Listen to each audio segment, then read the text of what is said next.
আসসালামু আলাইকুম সবাইকে। সবাই কেমন আছেন? আশা করছি অনেক ভালো। কারা, কারা আমার ফাতায়েরের ফুল রেসিপির অপেক্ষায় ছিলেন তাদের জন্য আজকের ব্লগটা।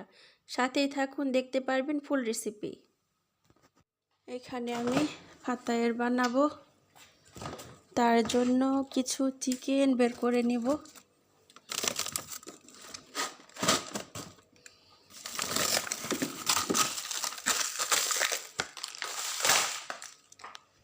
আমাদের এই ফ্রিজটা পরিষ্কার করতে হইব। এদিকে ওইদিনকার মাছগুলো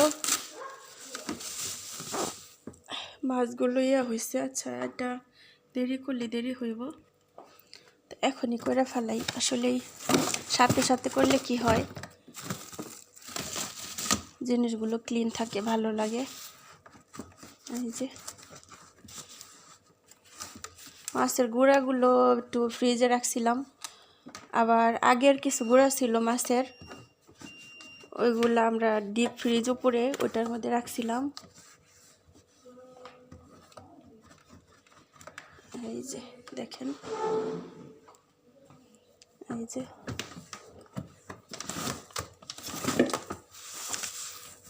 আমরা সবসময় ফ্রিজের মধ্যে যেরকম একটা কাগজ বিছায় রাখি, তো কি হয় যখন বেশি ময়লা হয় বা এটা ওইটা পরে, তখন এটা ফালাই দিলে চেঞ্জ করলে কিন্তু হয়ে যায়। যাই হোক, আমি এটাও চেঞ্জ করবো ইনশাআল্লাহ।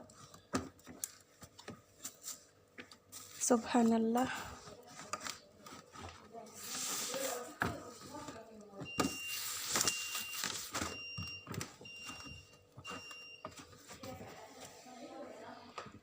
এই যে চিকেন মাত্র 2 পিস, বেশি নাই। তো ফাতায়ের বানাবো দেখে ম্যাডাম বলতেছে ফাতায়ের বানাও। তো এখন আয়সা দেখি মাত্র একটা চিকেন আছে, এই পিসগুলো। তো কি করি, তারপর বুদ্ধি করে এই যে চিকেনের যে ইগুলো আছে রানগুলো, এগুলো নিলাম 3 পিস। যেহেতু না থাকা অবস্থায় আমি মনে করি এটাই কিছু হইলে হেল্প হইব, এই আর কি। তো বানাই ইনশাআল্লাহ, সাথেই থাকুন।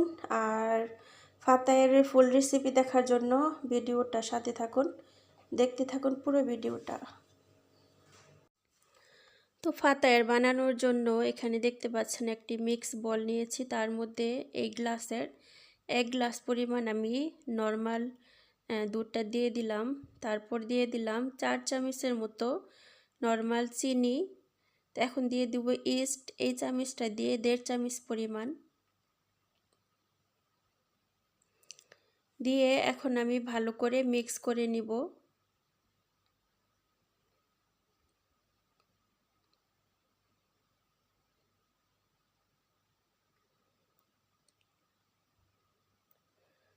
তো আমি দুধটা যে দিয়েছি হালকা কুসুম গরম ছিল, তো কুসুম গরমের চেয়ে আর একটু ঠান্ডা করে নেবেন, বেশি গরম দেওয়া যাবে না। না দিয়ে আমি একদম ঠান্ডা করার পর দেখেন একটু এই যে মিক্স করার পর লুকটা কেমন হয়েছে।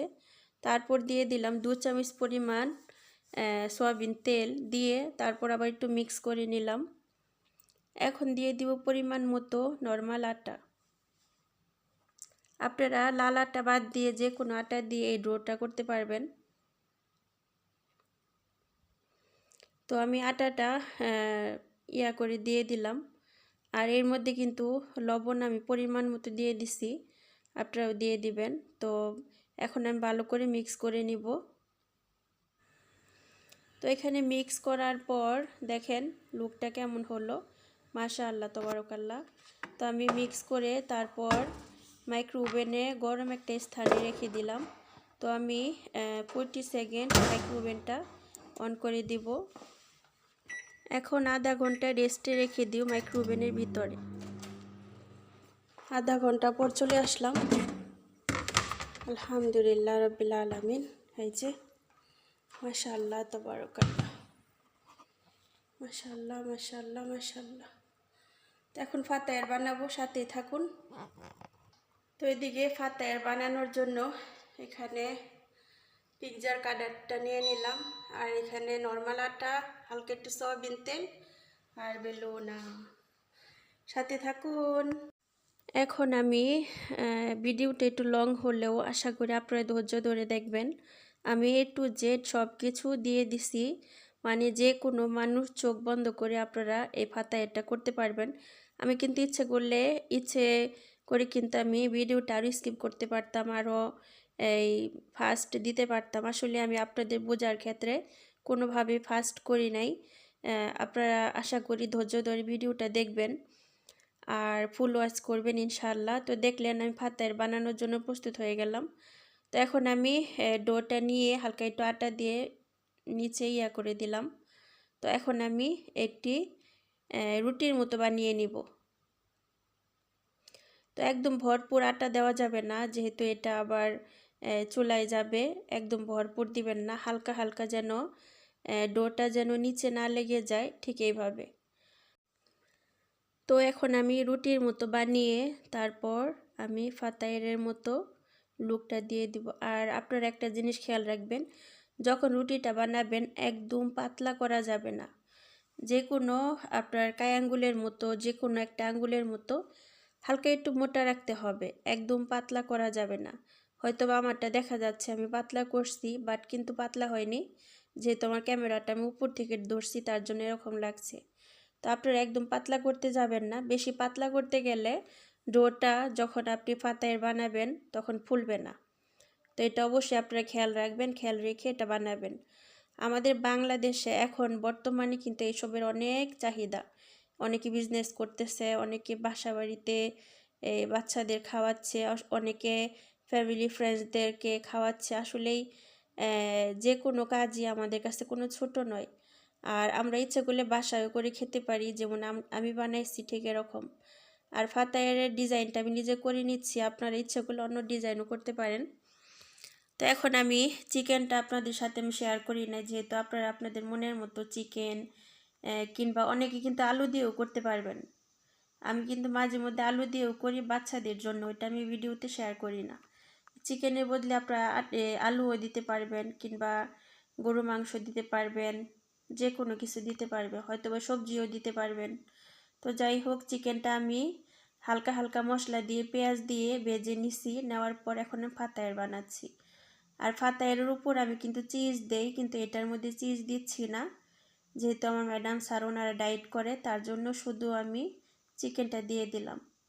তো পরবর্তীতে বাচ্চাদের জন্য আমি চিজ দিয়ে দিব।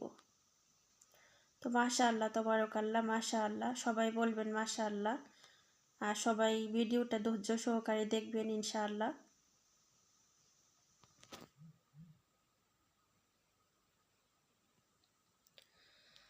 আর এটা হচ্ছে একদমই মানে ডায়েটের জন্য পারফেক্ট। তো আমি ভাবছিলাম দিব না, তারপর ম্যাডাম আমার হাতে এনে দিল যে রেহানা এটা দাও, এটা হালকা করে দাও, বেশি দিও না। এটা আমাদের ডায়েটের জন্য একদমই পারফেক্ট। এটার মধ্যে বেশি একটা সল্ট নেই, আবার বেশি একটা সুগারও নেই। তো আলহামদুলিল্লাহ, তো হালকা করে দিয়ে দিলাম আমি। আর বাচ্চাদেরগুলোর মধ্যে বেশি দিতে হবে।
তো সবগুলো ফাতায়ের বানানো হয়ে গেল। আমি একটি ট্রে নিলাম, ট্রের মধ্যে হালকা একটু তেল দিয়ে ব্রাশ করে নিয়েছি।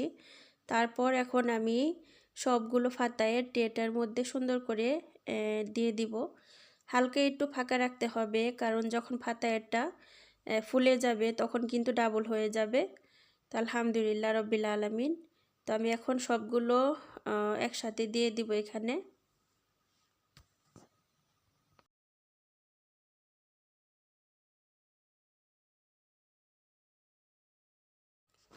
তো সবগুলো ফাতায়ের একসাথে আমি সাজিয়ে নিলাম। এখন আমি দিয়ে দিব হচ্ছে এখানে হচ্ছে তিল, আর এখানে একটি ডিম আমি মিক্স করে নিয়েছি। তো এখন ডিমগুলো আমি ফাতায়ের উপরে হালকা করে ব্রাশ করে দিব।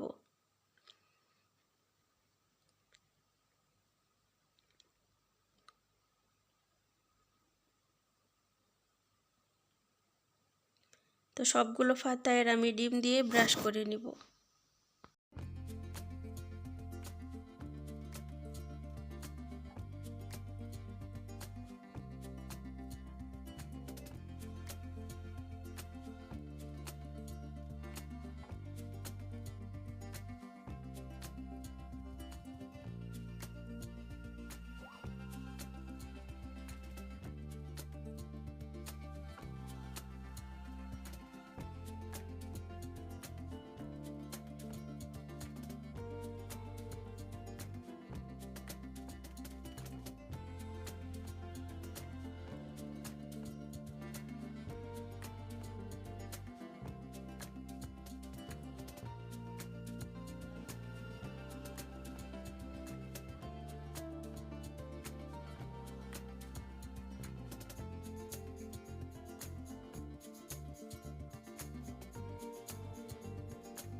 এটা একদম রেডি হয়ে গেল। মাশাআল্লাহ তাবারাকাল্লাহ, মাশাআল্লাহ। এই যে, তো যারা যারা আমাকে কমেন্ট করছেন, এর আগেও অনেক আপুরা কমেন্ট করছেন যে আপু তোমার ফাতায়েরগুলো অনেক সুন্দর হয়, আপু তোমার ফাতায়ের ফুল রেসিপি দিবা। আসলে যখন বাসার মানুষে অর্ডার করে যে রেহানে এটা বানাও, কিংবা মেহমান আসে, তখনই আমি বানাই। আর আজকে বানালাম, তা আপনাদের সাথে শেয়ার করলাম। দেখেন কতটুকু সফট হয়েছে, সুবহানাল্লাহ। এই যে, আসলে আমার যদি ফুল রেসিপিটা আপনারা দেখেন তাহলে বুঝতে পারবেন, আর যদি আপনারা ঘরে তৈরি করেন তাহলে বুঝতে পারবেন যে কতটা টেস্ট আর কতটা মজা। সত্যি একবার যে খাবে সে আর বলতে পারবে না। তো এই আর কি, আমি কিন্তু আপনাদের সাথে এই ফাতায়ের বানানোটা দেখাইলাম, কিন্তু এছাড়া যে আমি চিকেনগুলো দিছি ওগুলো দেখালাম না, কারণ ওগুলো কিন্তু আপনারা চিকেন কিংবা গরুর মাংস ভাজা যে কোনো একটা কিছু দিয়ে আপনারা করতে পারেন। তো এই আর কি। তো আজকের ব্লগটা কেমন লাগলো ইনশাআল্লাহ কমেন্টে জানাবেন, আশা করছি ভালো লাগবে। আর যারা আমার চ্যানেলে নতুন ভাই বোনেরা আছেন তারা প্লিজ আমার চ্যানেলটা সাবস্ক্রাইব করে সাথে থাকবেন। তো আজকের ব্লগটা এই পর্যন্তই। সবার জন্য অনেক দোয়া শুভকামনা দিয়ে শেষ করব। আল্লাহ হাফেজ, আসসালামু আলাইকুম।